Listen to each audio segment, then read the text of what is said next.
নমস্কাৰ ডিকেএছএফ চেনেলৰ এটা নতুন ভিডিঅ'লৈ আপোনালোক সকলোকে স্বাগতম জনাইছোঁ।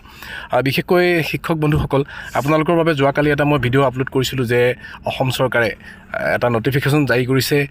যিসকলে নিউজৰ DLED আহৰণ কৰিছিলে তেওঁলোকৰ যি যোগ্যতা, তেওঁলোকৰ যোগ্যতাসমূহ নতুন এপইণ্টমেণ্টৰ ক্ষেত্ৰত বেন কৰি পেলাই এটা নিৰ্দেশনা জাৰি কৰিছিলে।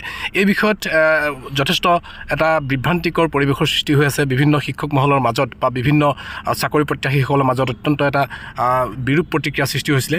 কিন্তু ইতিমধ্যে আমাৰ শিক্ষামন্ত্ৰী ডাঙৰীয়াই এই বিষয়ে এটা স্পষ্ট নিৰ্দেশনা জাৰি কৰিছে। গতিকে আহকচোন শিক্ষামন্ত্ৰী ডাঙৰীয়াই আজি সংবাদমেল সম্বোধন কৰি তেখেতে কি মন্তব্য প্ৰকাশ কৰিলে আমি শুনোচোন। আহক।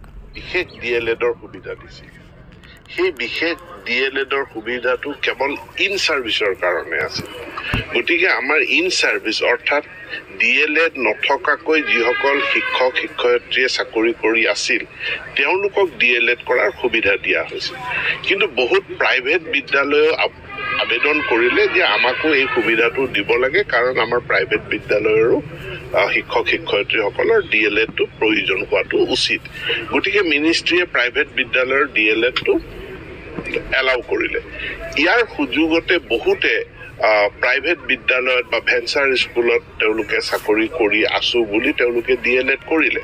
কিন্তু আমাৰ চৰকাৰী দৃষ্টিকোণৰ ফালৰ পৰা আমাৰ যিটো আছিলে যে ইন ছাৰ্ভিচৰ কাৰণে আছিলে, ইন ছাৰ্ভিচৰ যিটো কাৰণে যিটো DLED ডিগ্ৰী আছিলে সেইটো নন ছাৰ্ভিচ কেণ্ডিডেটে কেনেকৈ এভেইল কৰিলে। গতিকে যিসকল নন ছাৰ্ভিচে এভেইল কৰিলে তেওঁলোকক এইটো কোৰ্টে বাৰণ কৰিছে আৰু কোৰ্টৰ ওপৰত আমি যাব নোৱাৰোঁ। আমাৰতো ইচ্ছা আছে কেণ্ডিডেটসকলক সহায় কৰাৰ কাৰণে, কিন্তু কোৰ্টৰ যিটো বাধা আছে, কোৰ্টে যি আদেশ দিছে তাক আমি আখৰে আখৰে পালন কৰিব লাগিব।